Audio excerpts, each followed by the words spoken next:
Yes student, हम शुरू करने जा रहे हैं। देखिए ज़रा, यानी कि मार्किंग स्कीम है ये। आपका बेसिक का प्रीवियस ईयर का पेपर है, ठीक है। टोटल सॉल्व पेपर है। तो देखिए ध्यान से स्टूडेंट, इसमें क्या बोला गया है। इससे यहाँ पे बोला गया है फर्स्ट क्वेश्चन के अंदर, देखिए स्टूडेंट, फर्स्ट क्वेश्चन में उसने बोला है कि the prime factorization of the natural number 288 is. तो इसका आंसर आ जाएगा आपके यहाँ सी ऑप्शन। फिर उसने दे रखा 2 cos थीटा इक्वल टू 1 है, then the value of theta. तो थीटा की वैल्यू कितनी आएगी, तो इसको जब हम सॉल्व करेंगे तो ये लिखा है आपके पास 2 cos थीटा इक्वल टू दे रखा 1। तो अगर हम इसको नीचे ले जाएंगे तो cos थीटा की जो वैल्यू आपके पास आ जाएगी वो आ जाएगी आपके पास 1/2। और 1/2 cos में किसकी वैल्यू होती है, आपके पास 60 की वैल्यू होती है। Right student. उसने बोला अ card is drawn at random from a well stuff deck of 52 cards, the probability of getting a red card. सबसे पहले आपको ये पता होना चाहिए कि जो कार्ड होते हैं वो किस किस टाइप के होते हैं, यानी कि कैसे कैसे वो कार्ड होते हैं। Fine student. तो देखिए जरा, हम यहाँ पे कार्ड की बात करेंगे तो कार्ड की बात करेंगे तो टोटल ध्यान रखना 52 कार्ड होते हैं टोटल। अगर बात की जाती है ब्लैक और रेड की तो 26 ब्लैक होते हैं, 26 रेड होते हैं। यहाँ पे आपसे पूछा गया कि probability of getting a red card. तो हमें पता टोटल, जब हम प्रोबेबिलिटी निकालते हैं, प्रोबेबिलिटी ऑफ एन इवेंट, तो वो आपके पास आता है कि फेवरेबल आउटकम नीचे आ जाएगा, मतलब ऊपर आ जाएगा, और जो टोटल आउटकम है वो आपके पास नीचे रहेगा। तो यहाँ पे अगर मैं बात करूँ तो टोटल कार्ड होते हैं 52, और उसमें से रेड कार्ड की बात कर रहा है तो 26, यानी कि 26 बन जा 26 टू जा, तो वैल्यू आ जाती है आपके पास यहाँ पर D part. Fine student. Next की अगर मैं बात कर रहा हूँ तो देखिए ध्यान से स्टूडेंट, इसने कहा है क्वेश्चन में, क्वेश्चन नंबर 4 में द यानी कि discriminant of the quadratic equation है, यानी कि डिस्क्रिमिनेंट आपको बताना। तो देखिए जरा, डिस्क्रिमिनेंट की अगर मैं बात कर रहा हूँ तो देखिए स्टूडेंट, यहाँ पर पहला क्वेश्चन, क्वेश्चन नंबर 4 का पार्ट हम बात करेंगे। तो इसके लिए आपके पास ज़रूरी होता है कि आपके पास स्टैंडर्ड फॉर्म का पता होना। तो वो होता है a x square plus b x plus c की फॉर्म में आपके पास होता है। Fine student. अगर मैं यहाँ पे बात कर रहा हूँ तो ए की वैल्यू आपके पास 2 आ जाएगी, बी की वैल्यू आपके पास -5 आ जाएगी, और सी की वैल्यू आपके पास आ जाएगी -3। जैसे आप इसको वैल्यू को रखते हैं डिस्क्रिमिनेंट के अंदर, यानी कि डिफॉल्ट डिस्क्रिमिनेंट होता है, उसकी वैल्यू होती है आपके पास बी स्क्वायर माइनस का 4ac। ठीक, उसके अंदर आप वैल्यू उठा करके रख दीजिएगा। तो ए की वैल्यू आपके पास कितनी दे रखी है स्टूडेंट, ए की वैल्यू आपके पास 2 है। तो जब वैल्यू आप यहाँ पर रिप्लेस करेंगे, बी की वैल्यू दे रखी -5, तो -5 का जब आप स्क्वायर यहाँ पे करेंगे माइनस का 4, और आपके पास ए की वैल्यू कितनी आपके पास यहाँ पर है 2 है, और सी की वैल्यू आई थिंक कितनी है आपके पास यहाँ पर, विजिबल नहीं हो रहा है आई थिंक, एक बार इसको बैक कर लेते हैं। तो यहाँ पर 3 है। तो जब आप वैल्यू रखेंगे यहाँ पर बी स्क्वायर माइनस का 4ac के अंदर, तो आपके पास वैल्यू निकल कर के आ जाएगी। तो डिस्क्रिमिनेंट निकल कर आएगा आपके पास 49। ठीक है। The distance between the 2 point आपके पास दे रखा है 3 कोमा इतना एंड 0 कोमा माइनस का 3। तो डिस्टेंस फॉर्मूला जब आप लगाएंगे तो डिस्टेंस फॉर्मूला आपके पास क्या आता है, अगर 2 पॉइंट दे रखे हैं तो उसके लिए फॉर्मूला आपके पास आता है √x1 माइनस x2 का होल स्क्वायर कर दीजिए, ठीक है, और प्लस √y1 माइनस y2 का होल स्क्वायर कर दीजिए। ठीक है। इसमें आपके पास ये पहले वाला जो पॉइंट है x1 y1 होता है, दूसरे वाला जो पॉइंट होता है x2 y2 होता है। जैसे आप वैल्यू इसमें रिप्लेस करते हैं तो आपके पास आंसर आ जाता है D part. Fine student. Next की अगर हम बात करेंगे तो देखिए जरा, नेक्स्ट में स्टूडेंट क्वेश्चन नंबर है आपका 6। तो 6 को क्वेश्चन को देखिए जरा आपके पास, इसमें कहा गया है the 7th term of an AP whose first term is 28 and the common difference is -4। तो उसने कहा फर्स्ट टर्म दे रखा 28, यानी कि ए की वैल्यू दे रखी है आपके पास 28। Fine student. और कॉमन डिफरेंस डी दे रखा है आपके पास -4। आपसे पूछा क्या गया है, क्वेश्चन में आपसे पूछा गया है कि 7th टर्म आपको बतानी है। कौन सी बतानी है स्टूडेंट, 7 टर्म बतानी है। तो देखिए जरा ध्यान से, 7 टर्म, जब हम 7 टर्म की बात करेंगे तो 7 टर्म के लिए क्या आएगा आपके पास, ए एन का फॉर्मूला लेगा। तो ए एन इक्वल टू होता है a plus n minus 1 into d. Fine student. इसमें वैल्यू रिप्लेस कर दीजिए। जब आप वैल्यू रिप्लेस करेंगे तो ए की वैल्यू है 28, और प्लस आपको निकालना था 7th टर्म, तो ए 7 निकालना था, तो एन की जगह कितना आ जाएगा आपके पास 7, 7 माइनस 1 इंटू डी, और डी कितना आपके पास दे रखा है यहाँ पर आपके पास माइनस का 4। ठीक है। इसे कैलकुलेट कर लीजिए तो आपके पास आ गया 28, और प्लस का 6 आ जाएगा, इंटू में कितना आएगा माइनस का 4। जब आप इसको कैलकुलेट करते हैं तो वो आएगा 28 माइनस का 6 4 जा 24 आपके पास आएगा। ठीक है। तो वैल्यू आ जाएगी आपके पास 4। तो आपका आंसर आ जाएगा 4। Clear student. नेक्स्ट की अगर मैं बात कर रहा हूँ तो देखिए जरा नेक्स्ट क्वेश्चन, क्वेश्चन नंबर है आपका 7। तो देखिए 7 तो बिल्कुल ईजी सा है।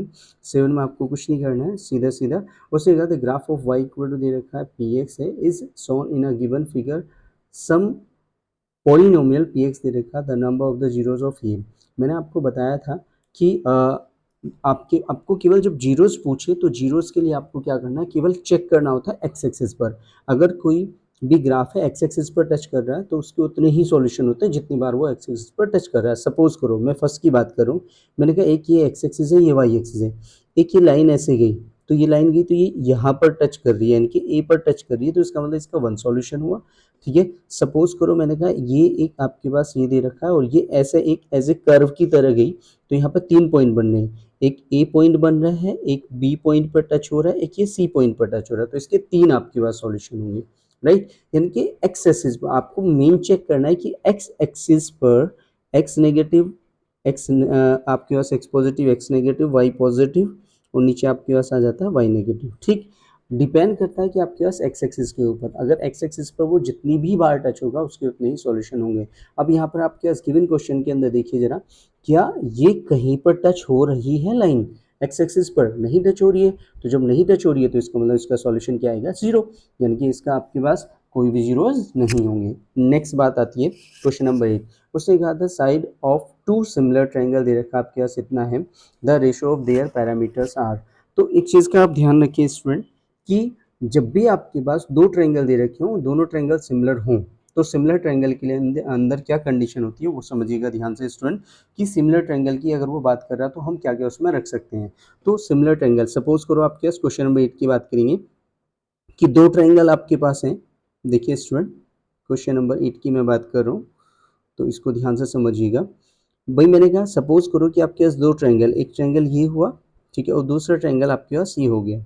राइट, इसमें दे दिया ए बी सी, ठीक है, डी ई और ये हो गया आपके पास F.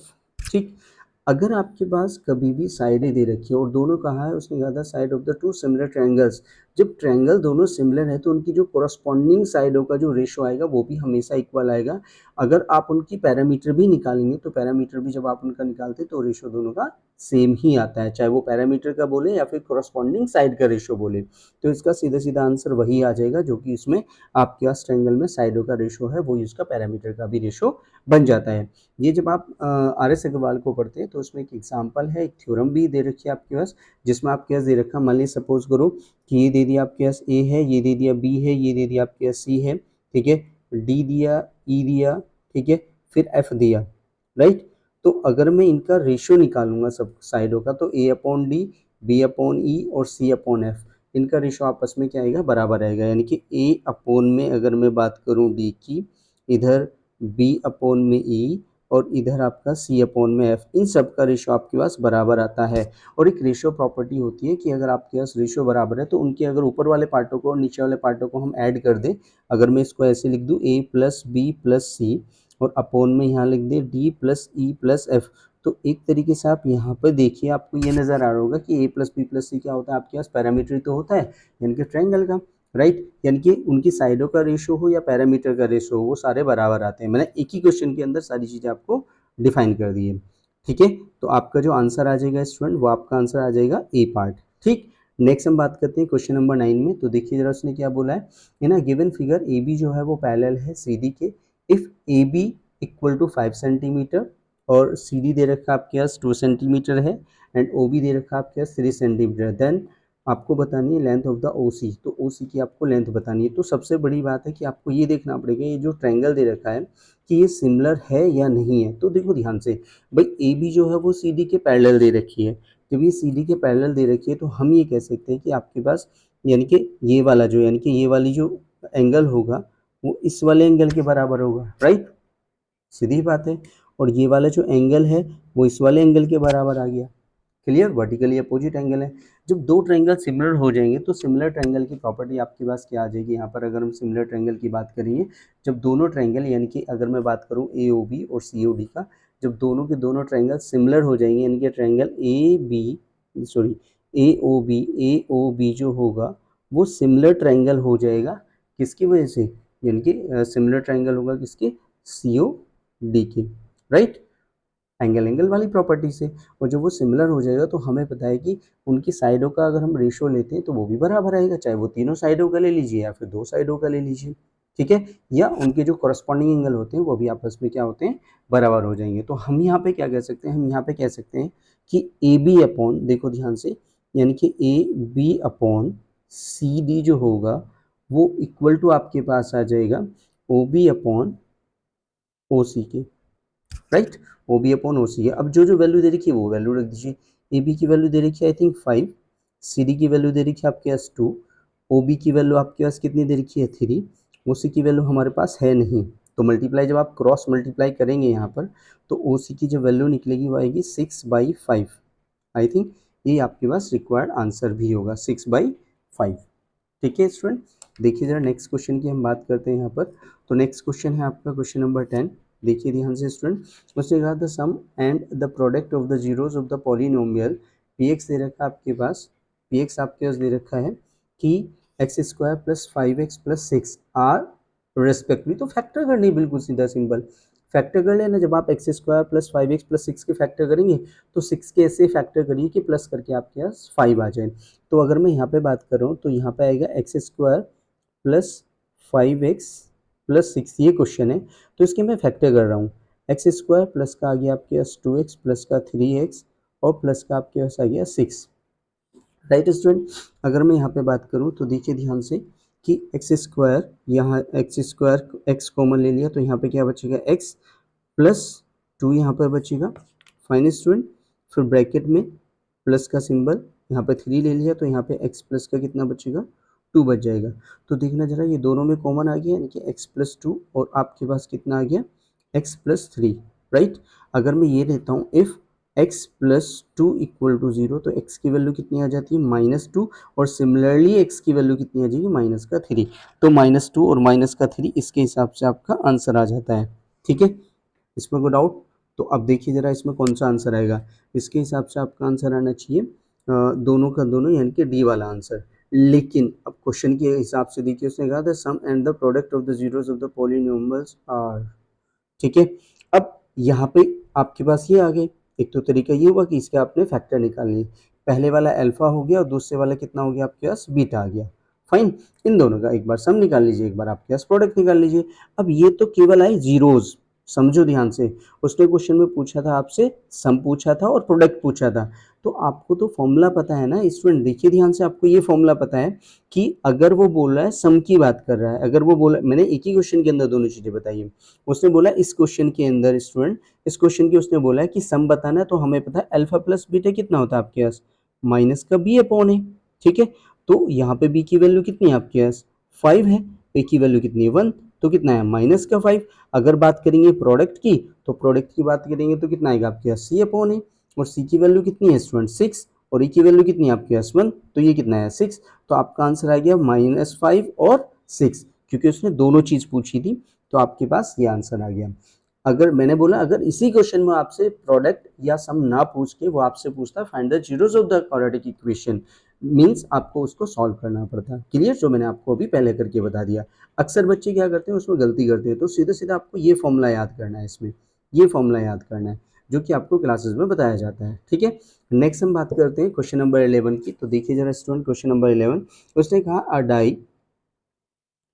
a die is thrown once, find the probability of getting a number less than 7। अब एक बात बताइए, डाइस की बात करेंगे तो डाइस के अंदर केवल 6 नंबर होते हैं 1 to 6, उसने बोला 7 से कम, तो 7 से कम तो सारे के सारे ही आएंगे, तो 7 से कम तो 6 के 6 आ गए, और उसने बोला कि 7 से कम नंबर, तो 7 से नंबर कम भी 6 ही होंगे आपके पास टोटल, यानी कि या तो 1 आ सकता है, 2 आ सकता है, 3 या 4 या 5 या 6, ठीक है।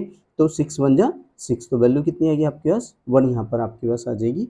नेक्स्ट हम बात करते हैं इसके अंदर, तो देखिए ध्यान से, उसने कहा है कि द एंगल सबटेंडेड द, पढ़ लेते हैं, the angle subtended by a vertical pole of the height 100 metre at a point on a ground 100√3 metre from the base is, वो करके हैज़ मेजर ऑफ। अब आपको ये बताना है कि इसकी मेजरमेंट कितनी होगी, यानी कि एंगल फाइंड आउट करना है। तो देखिए जरा ध्यान से स्टूडेंट, जब एंगल की बात कर रहा है तो आपके पास ये देखिए ये एंगल के जस्ट सामने परपेंडिकुलर है और ये आपके पास बेस है, तो आपको एक चीज़ याद रखनी है, देखो बिल्कुल सिंपल बता रहा हूँ, पंडित बद्री प्रसाद हर हर बोले।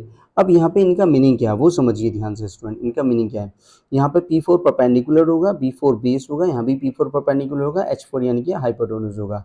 अब यहीं पे आपके पास बन जाता है, ये हुआ साइन, ठीक, ये होगा कोस, ये होगा आपके पास टेन, ठीक। उसके बाद नीचे आ जाएगा आपके पास कोसेक, यहाँ पे आ जाएगा सेक, और यहाँ पे आ जाएगा आपके पास कोट। अगर ऐसे याद ना रहे तो पंडित बद्री प्रसाद ना बोल के आप ऐसे भी बोल सकते हैं, यानी कि पापा बीड़ी पियोगे, हाँ हाँ बेटा। मतलब बच्चे नेगेटिव वाली चीज़ों को ज़्यादा अधिकतर याद रखते हैं।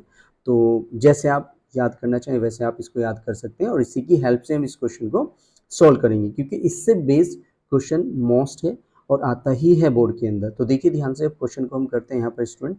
तो जब यहाँ पे हम 10 की वैल्यू लगाएंगे, यानी कि 10 का फॉर्मूला अप्लाई करेंगे, यानी कि 10 थीटा, हमें नहीं पता कितना, हमने इसको थीटा मान लिया थोड़ी देर के लिए।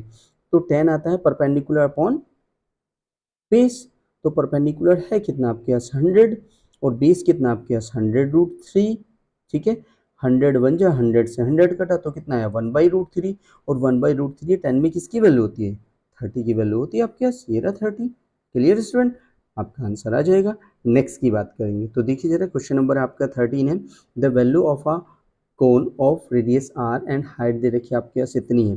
तो देखिए ध्यान से इसमें क्या आएगा, वॉल्यूम पूछ रहा है, वॉल्यूम ऑफ कोन की बात कर रहा है। तो वॉल्यूम ऑफ कोन होता है कितना है V, 1/3 pi r square h. अब आर तो आर ही है, लेकिन एच को उसने 3R ले रखा। तो देखिए जो वैल्यू दे रखी है वो रखिए 1/3 pi r square into r, h की जगह कितना आपके पास यहाँ पर 3R है, फाइन। तो 3 से 3 घटा, तो यहाँ पे कितना आएगा पाई आर क्यूब, राइट। ये आपके पास क्यूबिक यूनिट आ जाएगा, यानी कि डी आपका ऑप्शन बन जाएगा, ठीक।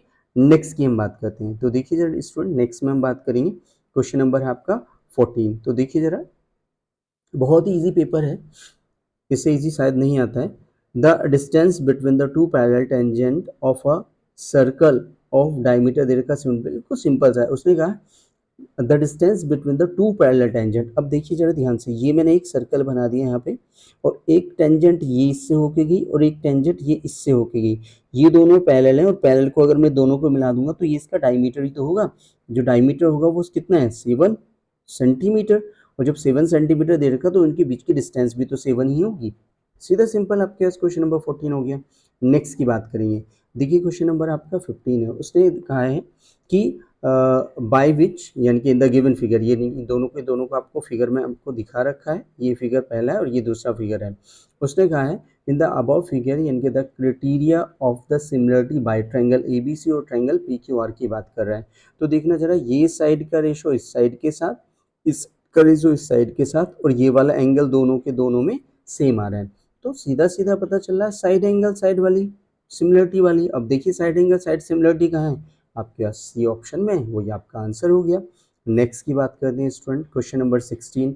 उसने कहा है the larger of the two supplementary angle exceed the smaller by 18 degree. वो करके what is the measure of the larger angle, तो हमें पता ही नहीं है। तो अगर मैं यहाँ पे कंसीडर कर लिया जाए, मान लिया जाए कि जो स्मॉलर है वो आपके पास कितना है स्टूडेंट, जो स्मॉलर है वो एस मान लिया, ठीक है। और जो लार्ज है वो कितना है, जब सप्लीमेंट्री की बात हो रही तो 180 माइनस एक्स होगा, राइट स्टूडेंट। अब उसके बाद देखिए कंडीशन में जैसे उसने क्वेश्चन बोला वैसे हम करेंगे अकॉर्डिंग टू क्वेश्चन। तो क्वेश्चन के अकॉर्डिंग उसने क्या बोला है, the larger of the two supplementary angle exceed the smaller by 18। उसने कहा जो लार्जर नंबर है, जो लार्जर नंबर है, तो लार्जर नंबर तो यही था आपके पास, जो लार्जर नंबर है वो स्मॉलर से कितना एक्सीड हुआ, 18 ज़्यादा हुआ। तो एक्स वाले को उठा के इधर ले जाइए और इसको उठा करके आप उधर ले जाइए। जब आप इसको एक्स की वैल्यू को निकालेंगे तो एक्स की वैल्यू कितनी आएगी, यानी कि 2x इक्वल टू कितना आपके पास आ जाता है यहाँ पे 162। कितना आ जाएगा आपके पास 162, क्योंकि जब इसको उठा के इधर लेंगे तो माइनस होगा, 180 में से 18 को लेस करेंगे 162, और 2 से जब आप इसको डिवाइड करेंगे 8 जा 1 जा, तो x की वैल्यू आपके पास 81 आई। अब आपसे पूछा क्या था क्वेश्चन में, उसने पूछा था what is the measure of the larger angle. तो लार्जर तो ये है ना, ठीक है। तो वहाँ पे जब आप लार्जर वैल्यू निकालेंगे तो 180 माइनस एक्स करेंगे, और x की वैल्यू आई कितनी है आपके पास 81 आ गई है।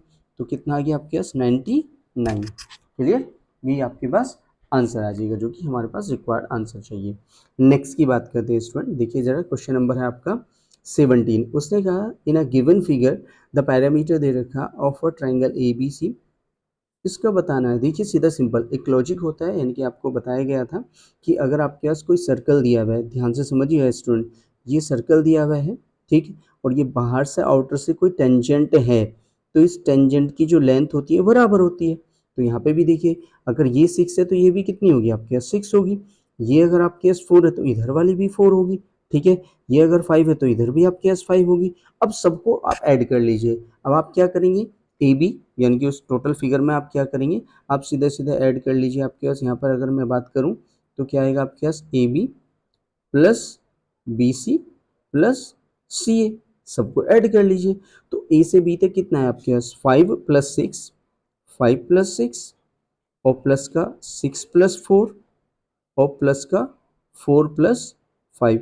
जब आपने सबको ऐड किया तो देखिए ज़रा कितना है, 6 और 6 12, 12 और 8 20, 30, 30 आना चाहिए आई थिंक।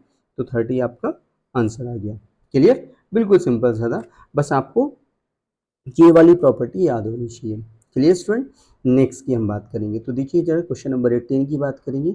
उसने कहा है क्वेश्चन के अंदर, in a given figure B C and B D are tangent to the circle with centre O and radius दे रखी है आपके पास 9। तो जब ये 90 डिग्री होगा, आपको याद होना चाहिए कि आपके पास अगर सेंटर पे बात, अगर सेंटर से किसी टेंजेंट पर कोई लाइन होती है तो वो 90 डिग्री का एंगल बनाती है। तो उस 90 डिग्री के जस्ट सामने हाइपोटेन्यूज हो गया, तो 15 और वहाँ पर आपके पास आ गया 9, ठीक है। तो ये बी सी की वैल्यू आप निकाल लीजिए। जब बी सी निकल जाएगा, जितना बी सी होगा उतना ही आपके पास बी डी भी आ जाएगा। फाइन स्टूडेंट, तो अगर मैं यहाँ पे पाइथागोरस थ्योरम अप्लाई कर देता हूँ तो पाइथागोरस थ्योरम आपके पास क्या कहती है भाई, पाइथागोरस थ्योरम यहाँ पर देखिए ध्यान से, in triangle B O C के अंदर, in triangle B O C के अंदर, जब बी ओ सी की मैं बात करूँगा तो देखिए ध्यान से, मैं डायरेक्ट निकाल रहा हूँ बी सी, डायरेक्ट जब मैं बी सी निकालूंगा तो अंडर रूट, कुछ नहीं करना, बस 15 का स्क्वायर माइनस 9 का स्क्वायर कर दिए। 15 का स्क्वायर आई थिंक आया 225, ठीक है, और 9 का स्क्वायर करेंगे तो 81 आएगा। दोनों को आप ऐड कर लेंगे, राइट। और सॉरी माइनस, यहाँ पे माइनस का सिंबल है आई थिंक, देखिए ध्यान से स्टूडेंट, यहाँ पे ये माइनस का सिंबल है, ठीक है। तो देखिए ध्यान से ये माइनस है, तो 225 में से 81 को आप लेस करेंगे तो 144 बचेगा, और 144 को जब रूट से बाहर निकालेंगे तो आएगा 12। तो यानी कि बी सी की वैल्यू आ गई 12, और जितनी बी सी होगी उतनी ही आपके पास बी डी भी होगी, क्योंकि tangent from an external point of a circle are equal. तो ये भी कितनी आएगी, 12 होगी। दोनों का आपने ऐड किया तो ऐड करेंगे तो कितना आएगा आपके पास, 14 आ जाएगा। क्लियर स्टूडेंट, नेक्स्ट की बात करेंगे। तो देखिए जरा नेक्स्ट क्वेश्चन नंबर 19 है। इसने कहा the tangent to a circle is perpendicular to the radius through the point of the contact. अभी मैंने आपको अभी जस्ट अभी बताया था, अभी पीछे वाले प्रीवियस वाले क्वेश्चन के अंदर, कि क्या ये सही है।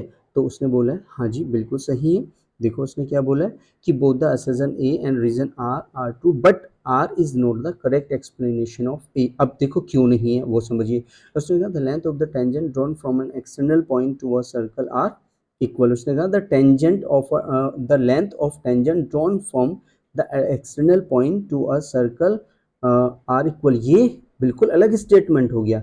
इस स्टेटमेंट का यानी कि रीजन का पहले वाले एक्सप्रेशन से कोई लेना देना नहीं है, दोनों ही सही हैं, लेकिन ए का वो करेक्ट एक्सप्लेनेशन नहीं कर पा रहा है। नेक्स्ट आ जाइए 20 पे। जब हम 20 की बात करेंगे तो देखिए स्टूडेंट 20 के लिए हम बात करेंगे यहाँ पर।